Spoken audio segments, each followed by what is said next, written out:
Bueno, desde ya que el Congreso, los congresos y los parlamentos tienen muchas posibilidades de usar estas herramientas para mejorar su capacidad de gestión, pero también para mejorar la comunicación con los ciudadanos, ¿no? Y para tener un intercambio muy estrecho de opiniones con la sociedad.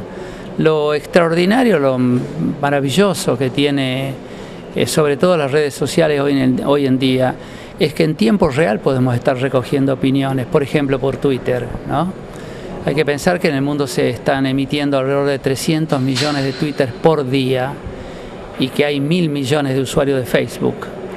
En consecuencia, si el Parlamento sesionara, comunicara lo que hace y se atuviera democráticamente a las opiniones que reciba de la sociedad, podría estar sabiendo en tiempo real cómo está funcionando y qué sienten quienes lo representan.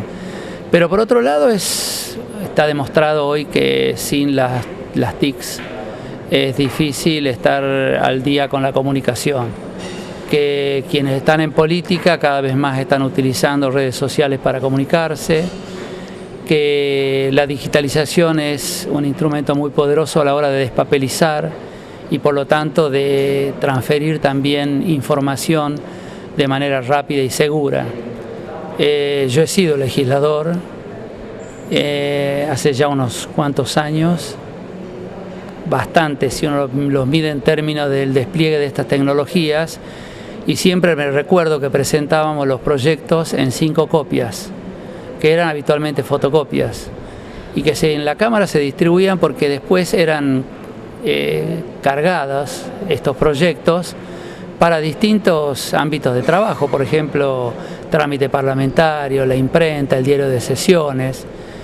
Y lo primero que me resultó insólito es ver de que nosotros escribíamos los proyectos de leyes en una computadora, después los imprimíamos, después los fotocopiábamos, después llevábamos las fotocopias a la Secretaría Parlamentaria, y cuando la Secretaría Parlamentaria repartía la fotocopia había gente que cargaba desde el papel de nuevo en una computadora la información contenida en los proyectos. Entonces yo dije humildemente, bueno, ¿cómo no transmitimos, no entregamos directamente en formato digital los proyectos? Algo que parecía elemental. Y a muchos les pareció elemental, pero además como era de esos temas que en la Cámara no eran por los cuales nadie daba la vida, se pasó por el recinto sin dificultad.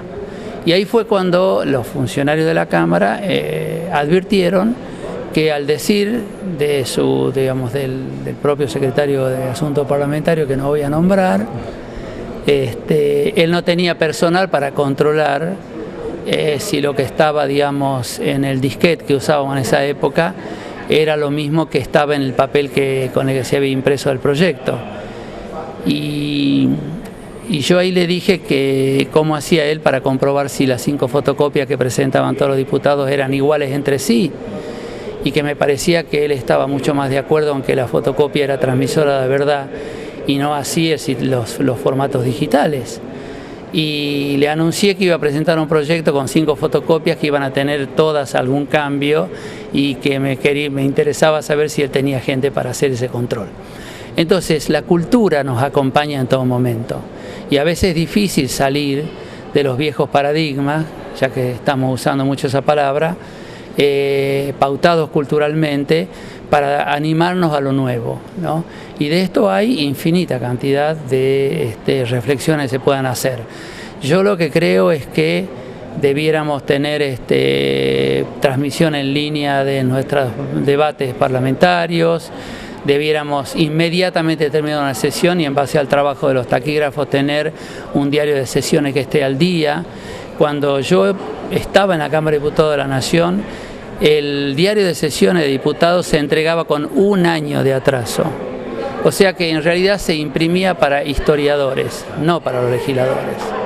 Así que hoy hay que usar todas estas herramientas masivamente. Son seguras, veloces y permiten, digamos, trabajar con mucha comodidad.